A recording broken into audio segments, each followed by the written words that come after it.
Good evening, ladies and gentlemen. A warm welcome to one and all to the weekly webinar series from Traders Gurukul. This is Ashok Devanampriya. I'm the founder director of this organization. The topic of today's discussion is the art of drawing trend lines. So, friends, trend lines are a very subjective concepts. But if you don't draw the trend lines properly, you will never have clarity in the direction of your trend. At the same time, it's not that easy to define the rules for many of the trend lines. However, we will put a honest attempt today in order to define a proper rule book for the trend lines to happen. So let's proceed further.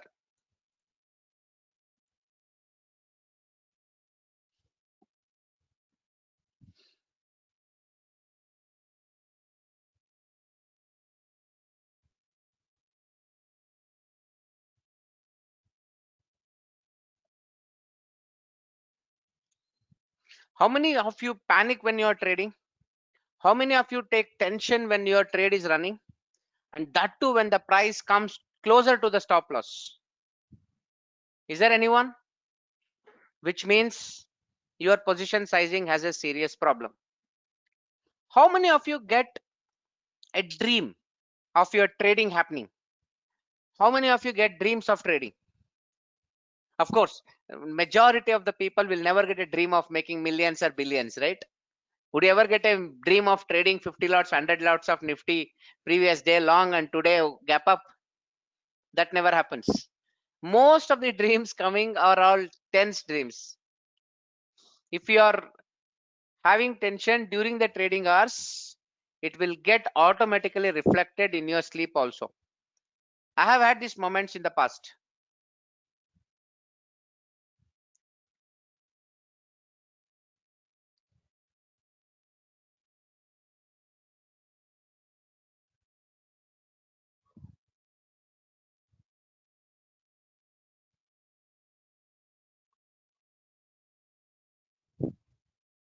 And trading is such a fascinating subject. You take up the concept of trading in a pub, in a dance club, in a gym. You will have so many people surrounding you to discuss about it. Is it not, friends?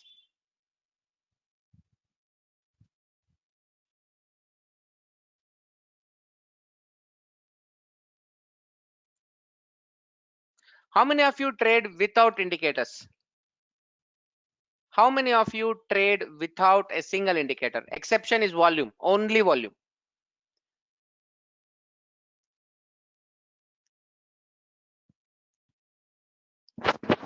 Good number of people. Vikram, Deepak, Ravish, very nice.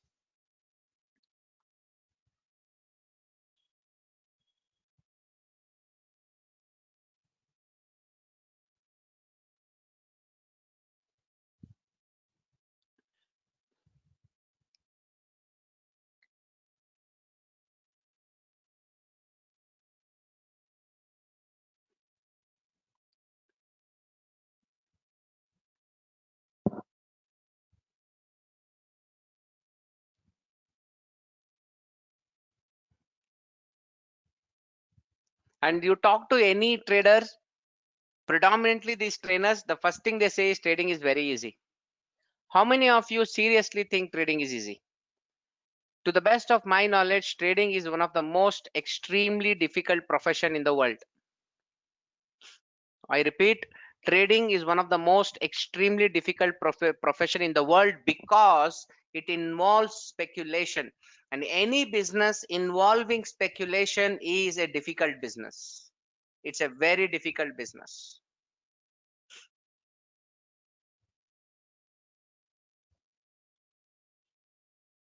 In fact, in the recent times after the COVID, I published a beautiful portfolio of COVID stocks. Okay, all of you can go to my YouTube channel, okay, and search for my name, my full name. Okay, you'll come across my channel, Precision Price Action Trader. In that channel, there is an exclusive video on COVID portfolio. Please go through it. I recommended an interesting stock called Associated Alcohols. Okay, you can probably, where is it? Here is the channel videos. Can you see this? Corona defensive portfolio on your right, and here it is. Go through those videos. You will see the 10 different stocks that we recommended. Okay.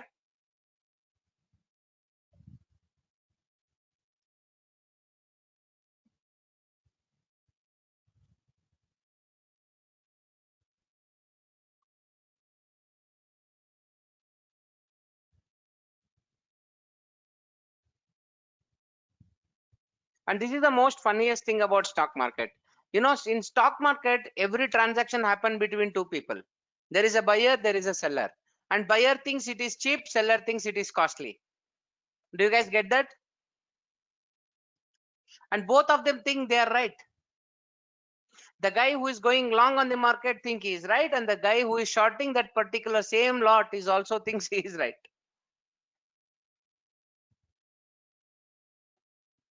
We believe in God. For everything else, bring data.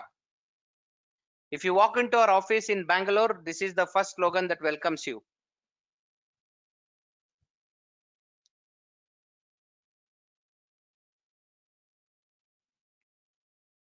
So how many of you are attending my session for the first time?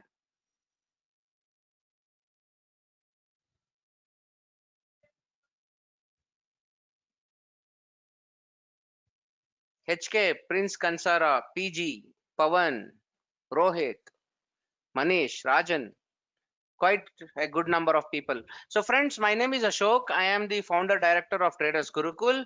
I have been in the financial market for close to 10 years now, seriously from the last 7 years. And I preach the concept of techno fundamental analysis. I'm a GAN practitioner, positional price action trader, and intraday algo trader. So I have been doing algo trading from the last 4 years now. A graduate in mechanical engineering with an MBA from the UK, and I have worked for almost 15 years in various multinationals, starting from Toyota, SAP, i2, and so on. And I took serious jump into stock markets from the first quarter of 2017-18. I have right now successfully completed probably about 14 quarters of my career as a trader. More information when we guys connect. Let's directly jump into the topic of the art of drawing trend lines. Okay, now before we draw the trend lines, you need to know certain things. Okay, there are fundamentally two kinds of levels in the market. Okay, whenever price travels, for example, price is traveling. Okay, when can price travel all the time higher and higher and higher? Theoretically invalid, right? A price cannot keep going up all the time, nor it keep coming down all the time.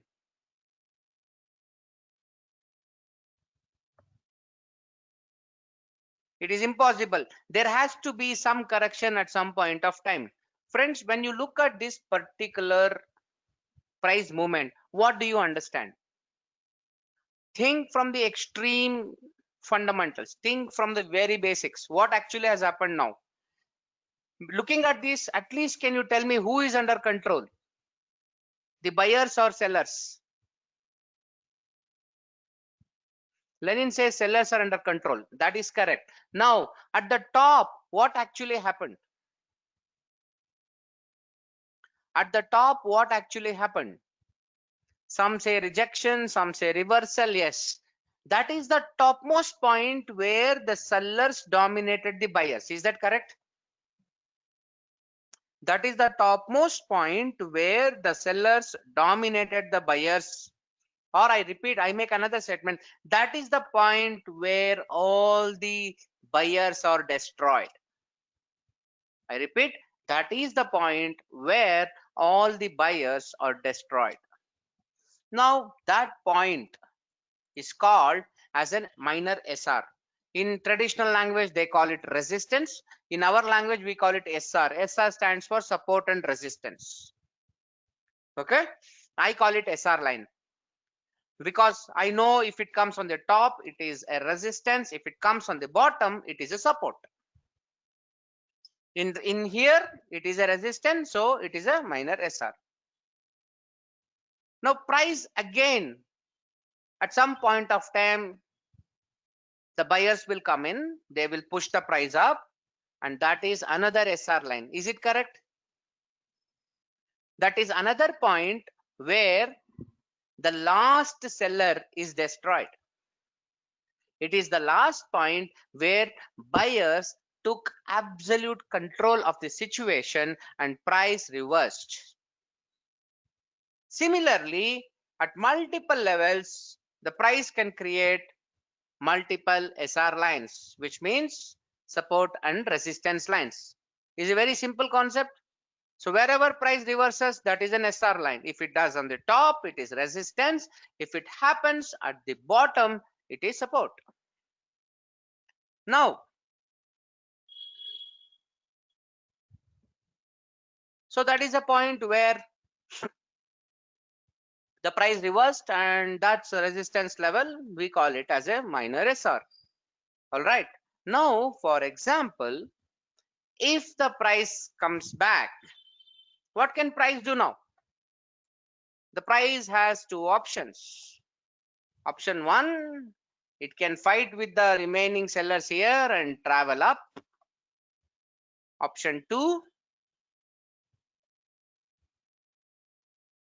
it can reverse and travel down. What do you call these traders as? And what do you call these traders as? These guys are breakout traders, correct? They wait for a breakout and then go for a trade. They chase the price. They are the cheetahs. Cheetah chases a deer. It will chase its prey. How about these guys? These guys are SR traders. What do you mean by SR trader? A support and resistance trader. And what is this typically? Is this not a double top in the standard nomenclature? In the traditional pattern world? Double top, double bottom, triple top, triple bottom. It is nothing but a double top. Now, whenever a price goes and stops at the same point more than one time, it becomes a major SR line. It's no longer a minor SR line. Everyone understand? Whenever a price reverses from a key point more than one time, we call it as a major SR line, which means all your double tops, all your double bottoms, they're all major SR line for me. Yes or no? Can everyone give me a check? Correct? Okay. Now, see, when price keeps traveling on the same level again and again, it becomes major SR line. So you should know that component. Now, how does price behave in a sideways market?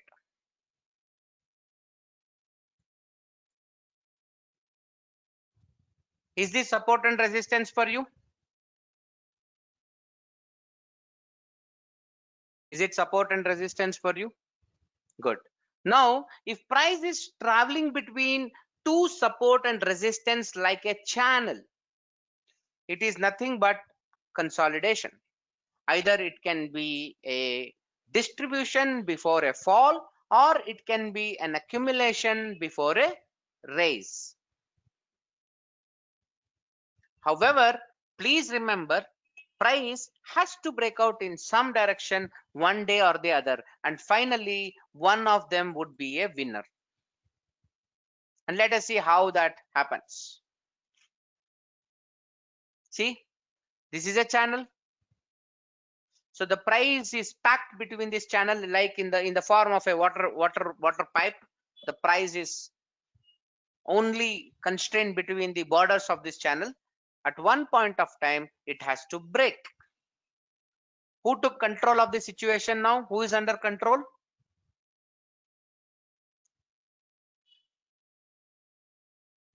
Who is under control?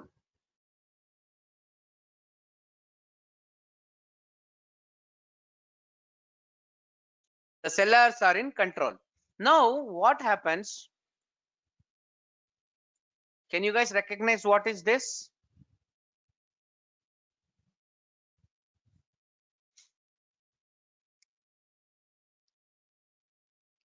It is retest and pullback. Everything is fair, but the fact is what Vikram Matre says. It is an SR flip. It's called as SR flip. What is SR flip? The SR will become the support, now becomes a resistance. So then price will roam around and it will eventually break in some direction. Now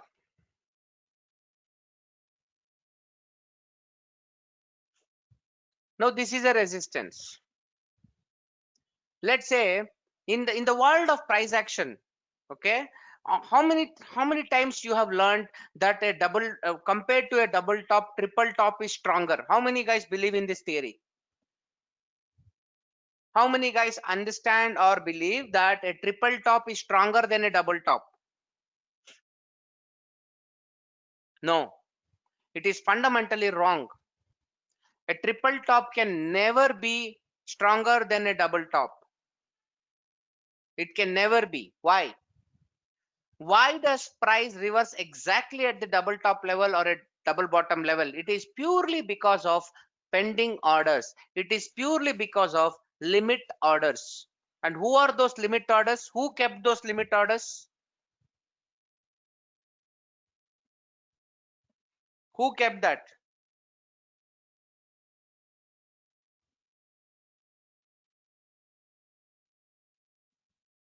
Smart players, institutions, algos, big money, FIIs, DIIs, not you and me.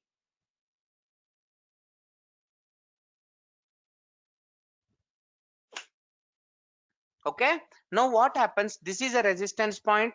Okay, now when price comes there, your double top, what happened? 40,000 orders consumed. The next time it goes there, triple top, 20,000 more orders consumed. And when you go for your so-called quadruple top, the price breaks, which means your double top is much stronger than your triple top, and your triple top is much stronger than your quadruple top. It has no meaning, it doesn't exist also, but some traditional players think that way. But remember the fact, whenever price goes and hits a barrier, multiple hittings, it will destroy the barrier. What does that mean? Look at this. Look at this.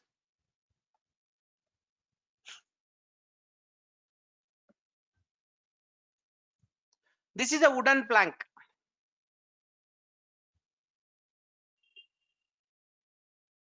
I have given you a nail to hit on it. First time you bring and apply that, you will put a small mark.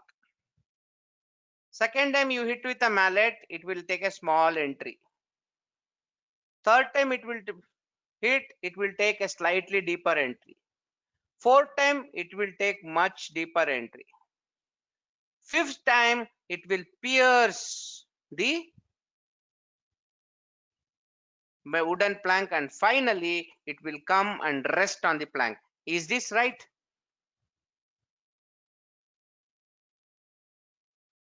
This is how the wooden plank work, right? The same way, when price comes to a level, it pierces.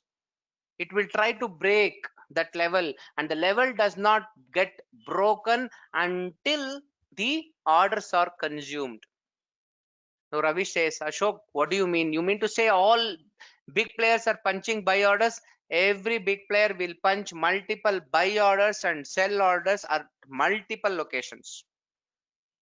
Let me ask you a simple question. Will the big money punch limit order or market order? Tell me that.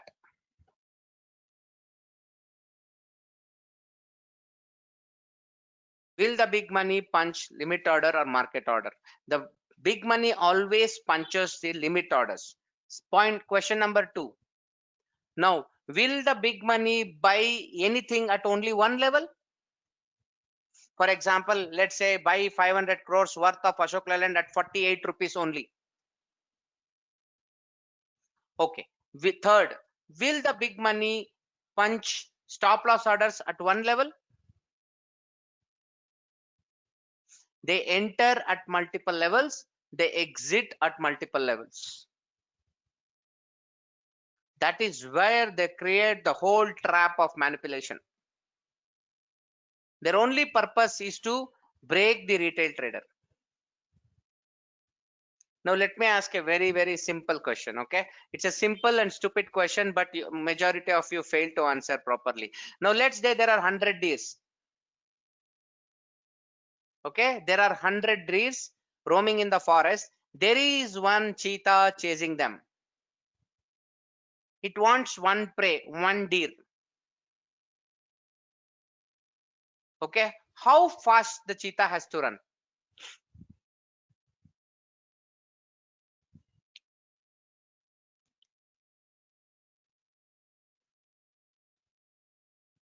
Or how much slow it has to run?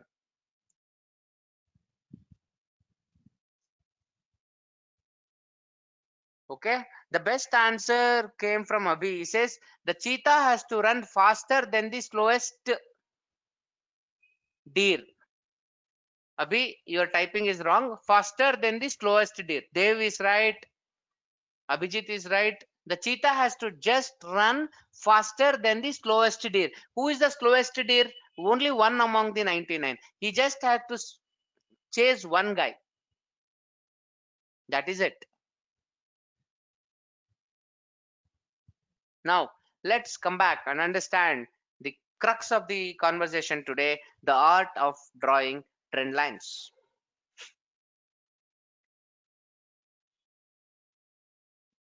Friends, why do you draw trend lines?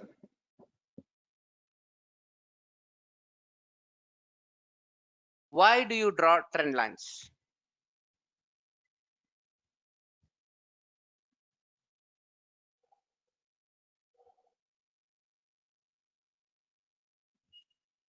To predict a direction, to understand the momentum. Very nice answer. To get a view of the direction, to understand where the breakout is. Lot of interesting answers. Now, friends, watch the movement.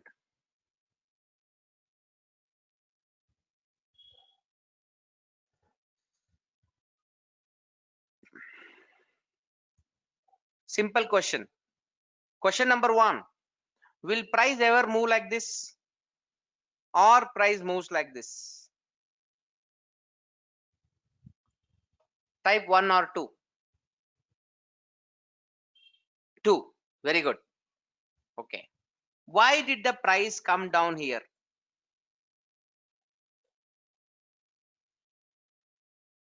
Why did the price come down here? From here to here. Why did he come down? Okay, Madhu says retracement. Deepak says profit booking. Few people say is correction. Some say retest. Some say pending orders. Some say supply is greater than demand. Very interesting responses. Okay. Now, the only point I have to say is price will only move this way because that is a rule of nature. Nothing can go absolutely straight line because nature will not allow that. The forces of nature will play constraint, will restrain the movement for a long run.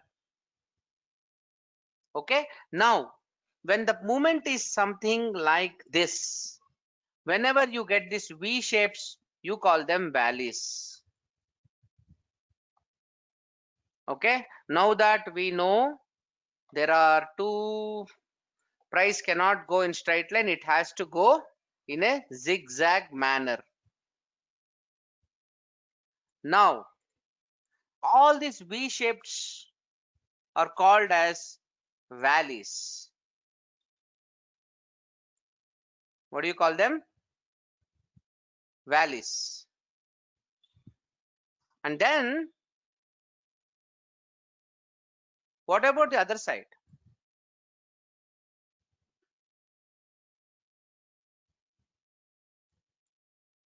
What about the opposite side?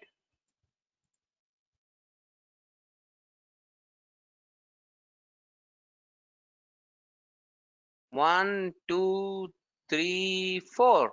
All these mountains, hilltops, okay, are called as peaks. In a price action story, you will have a series of valleys and a series of peaks. Everyone clear? How many of you are sleeping?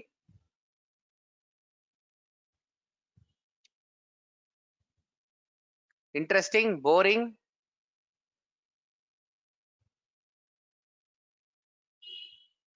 All right. Next, let me go back to the rule book. When price, first, what is this now? Is it a valley?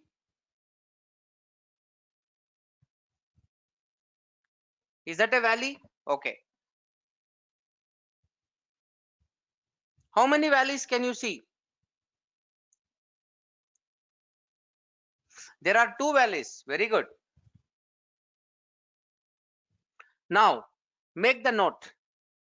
Here is the answer on how to define the rules for trend lines.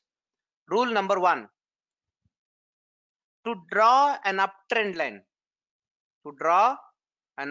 line, you need to have two valleys. Do you have two valleys now? Okay. Second, the high of the second valley has to be greater than the high of the first valley.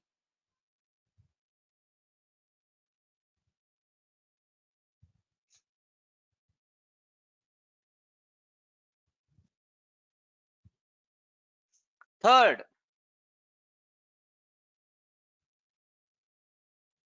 the low of the second valley has to be greater than the low of the first valley. Three simple rules.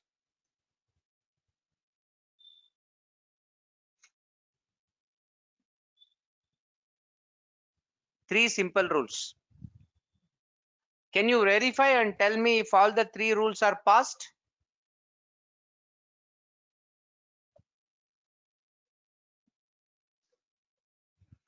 If the three rules have passed, you have a right to draw a trend line by joining the bottom of two valleys.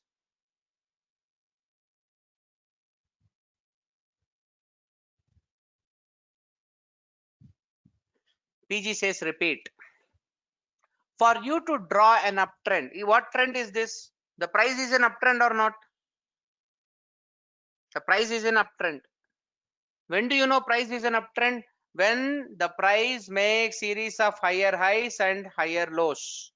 When they make series of lower highs and lower lows, it's a downtrend. Okay, now I erase everything.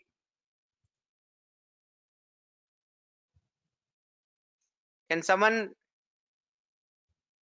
tell me the three rules of drawing the trend lines?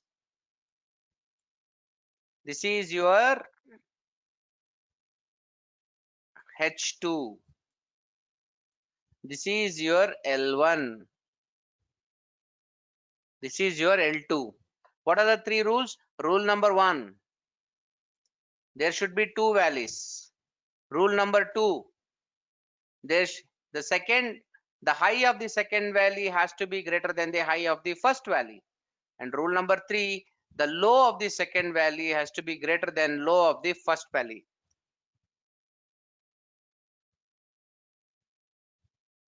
Clear? Now look at it. H2 is greater than H1 and L2 is greater than L1, and there are two valleys, and this green line is my trend line. Now we have defined a very clear rule mathematically in order to draw a trend line.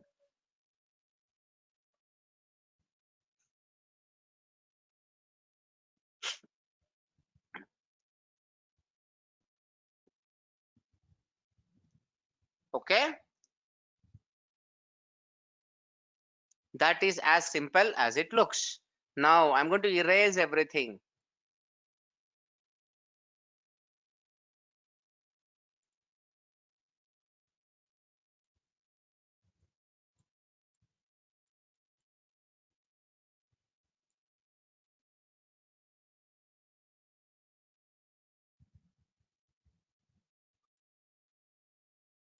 Now, can you cross check if the valley 2 and valley 3 passes the rules?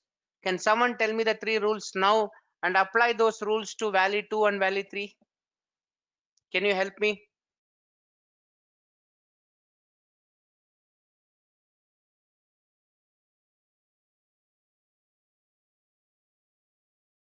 Will it pass? All three rules, did they pass? If they have passed, I will go ahead and draw a trend line. Is that trend line valid?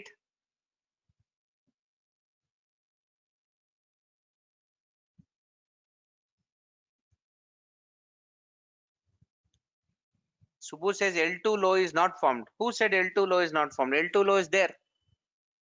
See, your H3 in this second scenario, your H3 is greater than your H2, your L3 is greater than your L2, and there are valley 2 and valley 3. All the three rules have passed. It has no dependency on L4. Your dependency on L4 or H4 comes if you want to draw the next trend line.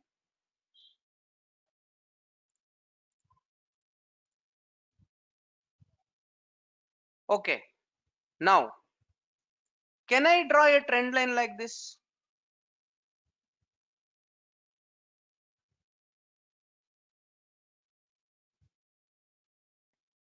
You can never draw such a trend line because a trend line should be such that it does not cut through your candles. It should not cut through your candles. What does that mean? Let us pick up some examples. Yes. Okay, let me pick up some stocks.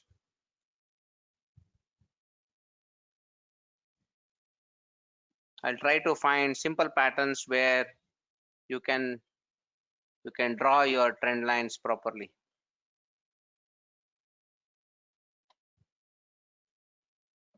Now, can I call this as V1 and V2?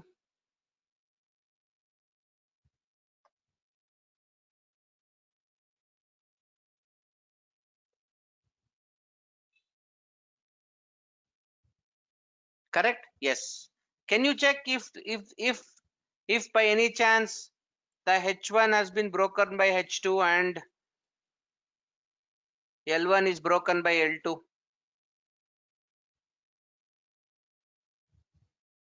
If yes, can I draw the trend lines? Theoretically, yes.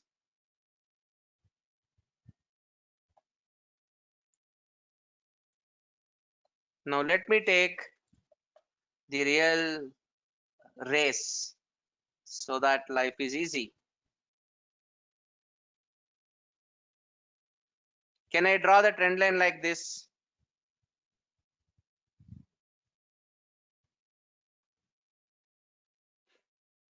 Okay, is this trend line valid? This trend line is not valid because it is cutting through the candles. It should never cut through the candles. So the right trend line is this.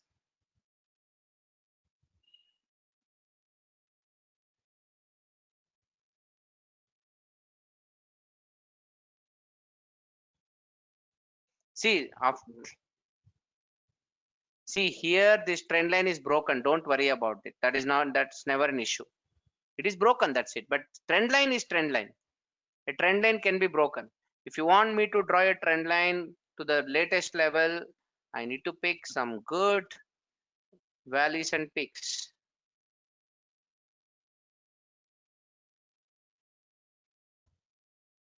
Let me pick a very classic pattern. Okay, look at this. Look at this.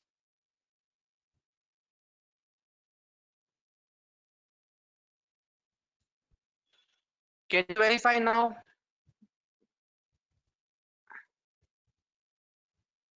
Can you apply the 3 rules and tell me if it is valid?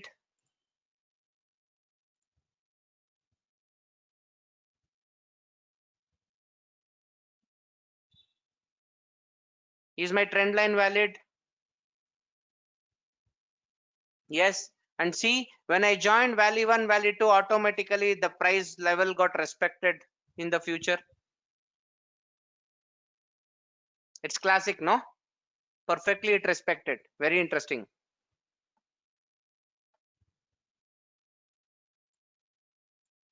Now let me pick some more interesting examples.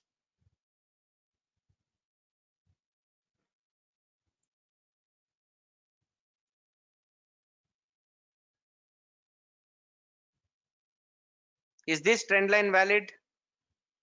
And here is my